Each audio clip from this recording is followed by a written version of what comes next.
네, 여러분 안녕하세요. 연세대학교 심리학과 상담심리전공 교수 이동기입니다. 오늘은 다른 얘기를 하고 싶은데 어떤 사람이 저한테 물어봤어요. 자기가 지금 상당히 일이 많이 밀려서 되게 우울하대요. 이게 제가 게으른 걸까요? 아니면 제가 우울해서 이런 걸까요? 생각해 보시면 보통 본인이 생각하기에 난 참 게을러. 일은 자꾸 밀리고 있어요. 근데 기분도 또 우울한 것 같아요. 이 두 개는 사실 상관관계가 높습니다. 하지만 어떤 사람들은 보면은 이 꾸물거리는 거 습관의 문제가 있는 분이 있고요. 또 어떤 분보다 감정적인 부분에서의 우울함이 보다 더 두드러지는 분들도 있기 때문에 오늘은 이 부분에 관해서 좀 얘기를 하겠습니다.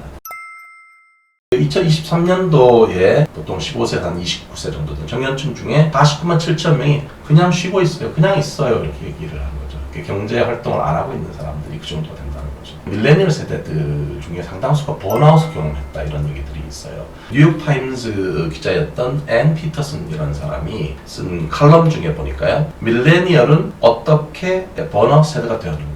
여러분 번아웃 아시죠? 이게 소진 현상이라고 얘기를 하는데 보통 소진은 결과적으로 우울과 무기력 이런 거를 동반한다고 해야 되는데 실제 연구를 해보니까 우리의 삶의 만족도를 떨어뜨리는 세 가지 중요한 그런 그 예측인자가 첫 번째는 꾸물거림. 어떤 할 일을 안 하고 자꾸 미루게 되면 삶의 만족도가 떨어지게 되고요. 그 다음에 이런 것들이 좀 진행되게 되면 결국 정신적으로 정서적으로 탈진 현상을 번아웃이 오게 되는 거. 번아웃 현상이 또 실제 삶의 만족도를 떨어뜨리고 세 번째는 더 이상 어떤 희망도 없다. 나한테 의미가 없는 거거든요. 그렇게 됐을 때 이것이 삶의 만족도가 떨어진다. 이 세 가지를 기억하시면 좋겠습니다.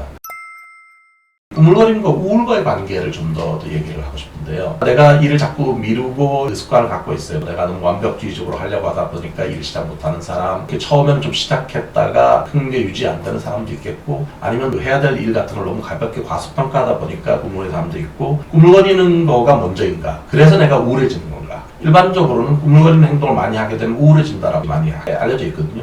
근데 그 반대도 성립을 해요. 내가 되게 우울한 상태가 있게 되면 에너지가 없게 되잖아요. 번아웃이 되고. 그렇게 되면 뭔가 새로운 일을 시작해보거나 이런 기회가 없어지는 거란 말이에요.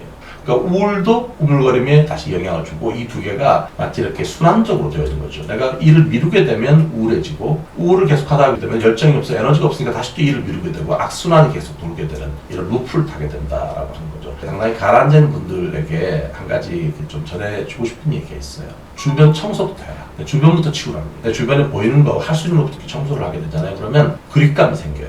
내가 뭔가를 이거를 해낼 수 있다라는 생각이 들기 때문에 내가 환경에 대해서 내가 통제를 하고 있다는 느낌, 통제감을 경험하게 되고 그것이 나로 하여금 좀 더 다음으로 움직이게 하는 힘을 준다라고. 혹시 여러분도 지금 좀 무기력하시고 이런 분들이라면 간단하게 주변에 보이는 것부터 먼저 조금씩 치우는 거, 보시는 거를 권해드립니다.